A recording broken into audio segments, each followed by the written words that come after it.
Touchdown and tackle the sale. Sports and Shopping's podcast with Doug Plank, former Chicago Bears player and NFL coach and college coach, and Megan, former Mrs. Texas, weekly podcast, Saturdays at 11 a.m. Pacific. Non-stop excitement and stories. Don't forget to find us at sportsandshopping.com. It makes me think of something really funny, actually. I'm 6 feet tall, and so I played basketball in Delano, Minnesota, where I grew up, and our rival team was Buffalo. They had really tall girls, and I was always, I was always the tallest, but I was always I wish I would have had more of your mentality, because I was always afraid I was going to hurt somebody because I was tall, And I remember my coach, he used to get so mad at me. He's like, when you're out there, you can't be nice. You have got to fight. You can't be nice. And I'll never forget, we were playing Buffalo, which was a huge game. And I had done the rebound because I was starting center. And this girl, I was a good rebounder, but it was just high school. But this girl grabbed me and I flipped her over by accident. I didn't try to, but I flipped her over and she landed on the ground, and my team took the ball. And I was going to lift her up and pick her up, and my coach is screaming, "Leave her be! What are you?" Swearing. And I'm like, I felt so bad, but so I get the coach perspective of not communicating and having sympathy for the opposing team. Wow. But there was swear words coming from the stands, and I remember looking up and he was just shaking his head because I was trying to help this girl up from the opposite team. So I should have had more of that fight like you had in you. It's funny. There was another player on our team, Walter Payton, who was a running back, very well known, Hall of Fame player. And whenever he was getting tackled, he would always, once he got jumped up, he would always help the other player up. Uh-huh. But that didn't mean he was a nice guy, because every play he would just try to run over you and hit you with a forearm and do a bunch of things. But you know what? I think when you can turn it on and turn it off that fast, I think some people can't. They don't have that switch. Happy, sad, happy, sad. Once they get, sad or mean, they just stay mean, or if they get happy. I just looked at it like I could be the happiest person off the field, but the moment I stepped on this field, and I think it goes back to when I was at Ohio State, the very first day I was there, I'm a nice guy. I just met everybody for the first day, and one guy came and we didn't have any equipment on, just helmets. All we had on were helmets, no shoulder pads. And somebody hit my knee and was on the ground and started rolling with my leg. And I could hear this pop, pop, pop. And it was ligaments in my leg popping, my ACL, my MCL, cartilage. And you know what? After that, I just said, Doug, the coaches told us this was a half-speed drill. It was a walkthrough, it was called. You were supposed to walk through the plays. No, these guys started running like full speed through this drill. So some guys are doing walking. I think other guys are like full speed. And I said, you know what? There's no such thing in my vocabulary anymore as half speed.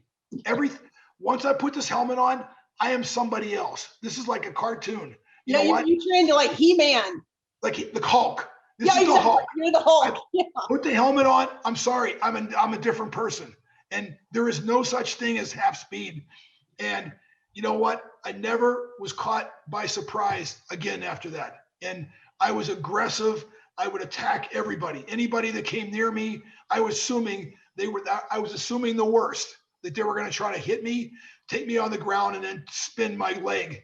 And unfortunately, in my career, there were two players I hit that never came back and played football again. I either damaged their knee or a shoulder. And I'm not saying it was payback. I'm just saying it's the way it was. Football. It was just football. Yeah, it's NFL, not for long. That's it. Oh, I love that. NFL, not for long. Again, until I met you and got to visit with you and spend time with you, I didn't, when you watch football as just a normal human being who's never really played or had a family member play, you don't really realize how dangerous it is until you kind of clued me in. And now when I watch football, I just go, whoa, it's like it's so intense. And to be able to have played as long as you have is incredible, because like you said, we can get hit one time and be out. NFL, not for long. It's, you know, what's funny too, everybody thinks it's always the hits that cause the damage. No, I was more injured many times when I just hit the hard turf. You know, there was this artificial turf, the AstroTurf, tartan turf, whatever. It felt like you were landing on concrete, like concrete with the whiskers. You know, it was like, and you would get burnt. Your elbows and knees the skin would just come off. There was a big scare when we were in college because that turf, for whatever reason, there was a lot of contamination on the turf and there was a lot of infection. And guys would, you know, play a game and then not really tell anybody about a severe bruise or an abrasion on their elbows or knees. And then they would start getting, you know, infection inside that. And I mean, without treating it on a regular basis, you know, you could literally lose a limb if you let it go its whole route. But, you know, it was one of those things that, man, when you hit that turf, when you get knocked off your feet and now you got like 3 or 4 feet to land on that hard, like concrete, nobody realizes when they do a field and put down artificial turf, the first thing they put down is like asphalt or concrete on the field. So when you look at it the first day, it looks like a parking lot. And then the next day is when they put on the turf, you know, cover it with that green turf. But that's what you're landing on. You're landing on concrete underneath basically a living room rug. And man, you keep doing it over and over and over again. I used to average about 100 tackles a year, you know, solo and assisted. You know, just fall down on something really hard 100 times, you're going to get hurt sooner or later. Unbelievable, man. It just totally puts into perspective like that. I mean, for all of us normal Joes out here watching football, it's just kind of fun to watch. You don't really realize how horribly scary and dangerous, and it's just amazing to me. I used to get knocked out a lot, and you know, I had a trainer. I'd say, well, you know, is there anybody else getting knocked out like I am? He goes, well, there's a lot of guys here getting knocked out. He goes, but I said, sometimes when I get knocked out, or I can still play, but I'm a little dazed. I don't know I don't know who I am or where I'm at.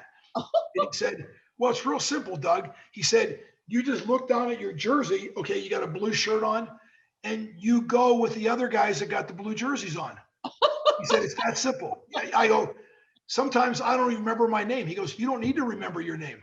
Just remember the jerseys.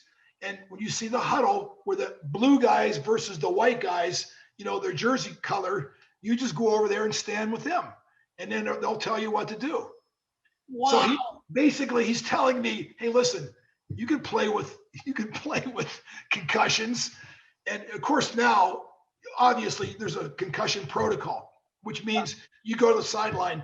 And, you know, it used to be funny. They used to say how many fingers I have up. They always had this up. It's 2. It was always 2. It was never 1. And they stick it right in your face. Oh, that looks like 2. Okay, you're good to go back in. And it was kind of a comedy. You know, it's so I didn't even, when I got kind of knocked out, I didn't really even tell them. I had my own smelling salts with me. You know, I used to put them in the waistband of my pants. And I used to take like 4 or 5 aspirin before the game began. And so you planned on destruction happening. You know, you planned on getting somewhat either knocked out or dazed. You were dazed. And you just made the best of it and you just got through it. Wow. Well, life is a lot easier for you now. Yes, it is. Most definitely. Oh, well, Doug, always it's fun to visit with you. I hope you have a spectacular week. Well, thank you. Yeah, I mean, I think, you know, you're always going to experience things and come upon things that are going to surprise you. But you know what? If you look at it from a positive standpoint and say, I want to learn from this, you know, whatever it is. Some of the worst things in my life have really worked out for the best, you know, that taught me how to recover, how to stay on your feet, how to make a bad situation, turn it into something good. Mm-hmm. And just, you know, take the experience for what it is and try to make the best of it. Wonderful. All right. Well, let's reconvene next Saturday. Oh, yes. Okay. I look forward to it. And get together again next Saturday and visit. I love our Saturday podcasts, and I hope our listeners and our viewers are loving them also. Touchdown and tackle the sale. Sports and Shopping's podcast with Doug Plank, former Chicago Bears player and NFL coach and college coach, and Megan, former Mrs. Texas, weekly podcast, Saturdays at 11 a.m. Pacific. Non-stop excitement and stories. Don't forget to find us at sportsandshopping.com.